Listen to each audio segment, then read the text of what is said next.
এই কথা শুনে মৌয়ের বাবা চোখে পানি চলে আসলো। মৌকে স্কুলে ভর্তি করিয়ে দিল। নতুন বই পেল ক্লাস 6-এর। নতুন বই পেয়ে মৌ অনেক খুশি, বারবার নতুন বইয়ের গন্ধ শুকিয়ে দেখছিল। এভাবে মৌ ক্লাস 6-7 পার করে ক্লাস 8-এ পা দিল। সেই ছোট্ট মৌ যুবতী হয়ে ওঠার সাথে সাথে যেমনি রূপে তেমনি গুণে মৌ অনেক বড় হয়ে গেছে। মৌয়ের অনেকগুলো বান্ধবী হয়েছে। মৌ স্কুল ছুটি করে বান্ধবীদের সাথে বাড়ি ফিরছিল। রাস্তার পাশে একটা ছেলে তার বন্ধুদের নিয়ে আড্ডা দিচ্ছিল। হঠাৎ তার মৌয়ের দিকে চোখ যায়। মৌ মাথা নিচু করে বাড়িতে আসলো। ছেলেটা তো মৌকে দেখে ক্রাশ খেয়ে গেল। তার বন্ধুদের জিজ্ঞেস করে মেয়েটাকে, বন্ধু এত সুন্দর, তার বন্ধুরাও বলতে পারল না মেয়েটির পরিচয়। ছেলেটা নাম জিহাদ। বাবা একজন সরকারি চাকরিজীবী। চাকরির সুবাদে বিভিন্ন এলাকায় ট্রান্সফার যেতে হয়। জিহাদের মূল তো দেশের বাড়ি নাটোর জেলা, তার বাবার চাকরির সুবাদে মৌদের শহরে এসে বাসা ভাড়া করে পরিবার সহকারে থাকে। তাই জিহাদ এই এলাকায় নতুন, তার বন্ধুরাও নতুন। জিহাদ কলেজে ভর্তি হয়েছে এখানে এসে। জিহাদ পড়াশোনায় মোটামুটি ভালো। তার পরিবার, তারা 2 ভাই আর মা বাবা। ছোট ভাই ক্লাস 3-তে পড়াশোনা করে। ছোট ভাইয়ের নাম রাহাত। জিহাদ রাস্তার পাশে বসে পরের দিন আবারও নতুন বন্ধুদের সাথে আড্ডা দিচ্ছে। মৌয়ের স্কুল ছুটি করে ওই রাস্তা দিয়ে বাড়ি ফিরে জিহাদ মৌয়ের দিকে এক নজরে চেয়ে রইল আর ভাবল, এত সুন্দর মেয়ে সে আগে দেখেনি। মৌকে প্রথম দেখাতে জিহাদের ভালো লেগে গেল। এভাবে মৌকে দেখার জন্য জিহাদ প্রত্যেকদিন রাস্তার ধারে বসে থেকে আড্ডা দিত। মৌ এদিকে কিছুই জানে না যে জিহাদ শুধু তাকে এক নজর দেখার জন্য বসে থাকে, বা তার নাম বা তাকে চিনেও না। এভাবে 6 মাসের মতো কেটে গেল। মৌয়ের অর্ধবার্ষিকী পরীক্ষা শুরু হয়ে গেছে। সেদিন ছিল মৌয়ের শেষ পরীক্ষা। মৌয়ের বান্ধবীরা সবাই পরীক্ষা দিয়ে আগেই চলে গেছে। মৌ পুরো প্রশ্ন লিখে তারপর খাতা জমা দিয়ে বের হলো। আকাশে মেঘ, এখনই বৃষ্টি এলো বলে। হঠাৎ মাঝরাস্তা বৃষ্টি ধরল।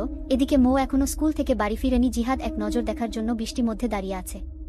বৃষ্টিতে মৌ ভিজে বাড়ি ফিরছে। বৃষ্টিতে ভিজেও গেছে মৌয়ের লম্বা বেনি করা চুল। বৃষ্টিতে ভিজে মৌকে আরো সুন্দর বেশি দেখাচ্ছে। জিহাদ খেয়াল করলো, এত সুন্দর মায়াবী মুখ সে আগে কখনো দেখেনি।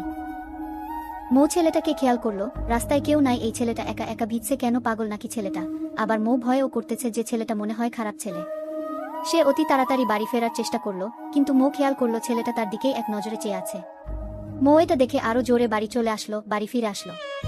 মৌয়ের বাবা জিজ্ঞেস করলো, এত দেরি হলো কেন? বৃষ্টি হচ্ছে, চিন্তা করছি।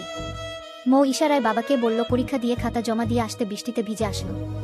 এদিকে জিহাদ বৃষ্টিতে ভিজে গায়ে জ্বর আসলো। জিহাদের বাবা বলল, কি জন্য বৃষ্টিতে ভেজা লাগবে? এখানে অচেনা জায়গা। জিহাদ জ্বরের ঘোরেও মৌয়ের মায়াবী চেহারা দেখছে। জিহাদ মৌকে না জেনে শুনে শুধু তার মায়াবী চেহারা দেখে ভালোবেসে ফেলেছে। পরীক্ষা শেষে স্কুল ছুটি ছিল কয়েকদিন, তাই জিহাদ মৌকে দেখতে পায়নি। আজকে স্কুল ছুটি শেষে খুলেছে। জিহাদ আবার ও রাস্তায় ধার আড্ডা দিচ্ছে। মৌ দূর থেকে খেয়াল করলো বৃষ্টি দিনের ওই ছেলেটাওটা। ভয়ে ভয়ে যেতে লাগলো মৌ খেয়াল করলো আবার ও জিহাদ তার দিকেই তাকিয়ে আছে। অন্য কোনো দিকে নজর নাই জিহাদের এরকম করে তাকিয়ে থাকা দেখে মৌ মনে মনে অনেক খারাপ ভাবলো। এরকম করে প্রত্যেকদিন রাস্তায় মৌকে দেখার জন্য জিহাদ দাঁড়িয়ে থাকতো, কিন্তু আজকে মৌ খেয়াল করলো ছেলেটা নাই। আশেপাশে তাকিয়ে দেখলো, তবুও দেখলো না। আজ হঠাৎ মৌ ছেলেটাকে দেখতে না পেয়ে একটু চিন্তিত হলো, আজকে নেই কেন? সারারাত ভাবলো ছেলেটা তাকিয়ে থাকার কথা। তার কথা মৌ বারবার মনে করতেছ। ছেলেটা আজকে কেন ছিল না? পরের দিন ক্লাসে গিয়ে তার বান্ধবীকে ইশারা দিয়ে বুঝিয়ে বলল, ওই ছেলেটাকে যে প্রতিদিন আমার দিকে তাকিয়ে থাকে। মৌয়ের বান্ধবী আফসানা বলল, তুই চিনবি না, নতুন এই এলাকায় এসেছে, ওর নাম জিহাদ, ওর বাবা সরকারি চাকরি করে এখানে। মৌ বলল, ও আচ্ছা, কিন্তু ওই ছেলেটা আমার দিকেই কেন তাকিয়ে থাকে? মৌ তার বান্ধবীকে ইশারায় বলল। মৌয়ের বান্ধবী মজা করে বলল, জিহাদ ভাইয়া মনে হয় তোকে পছন্দ করে, এজন্য তোর দিকে তাকিয়ে থাকে। জিহাদের নতুন বাসা মৌয়ের বান্ধবী আফসানার বাড়ির কাছে, এজন্য জিহাদকে ভালোভাবে চিনে আফসানা। মৌয়ের বান্ধবী মজা করে বলল, জিহাদ ভাইয়া তোকে পছন্দ করে, এজন্য তোর দিকে তাকিয়ে থাকে। মৌ তার বান্ধবীকে বলল, মজা করিস? আফসানা হাসতে হাসতে বলল, মজা কেন করব, তুই তো অনেক সুন্দরী, তাই তোর দিকে তাকিয়ে থাকে। কই, আমাদের দিকে তো তাকিয়ে থাকে না। এই বলতে বলতে মৌ আর বান্ধবীরা হাসতে হাসতে জিহাদের সামনে দিয়ে হাঁটতে হাঁটতে চলে গেল।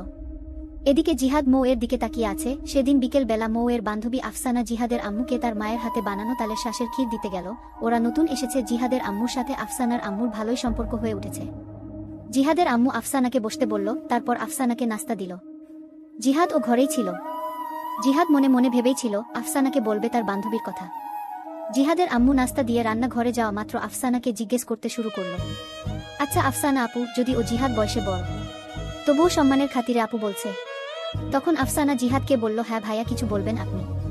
জিহাদ তখন ধীরে ধীরে আফসানাকে বলল, কাউকে কিন্তু বলা যাবে না, এমনকি আমার আম্মুকেও।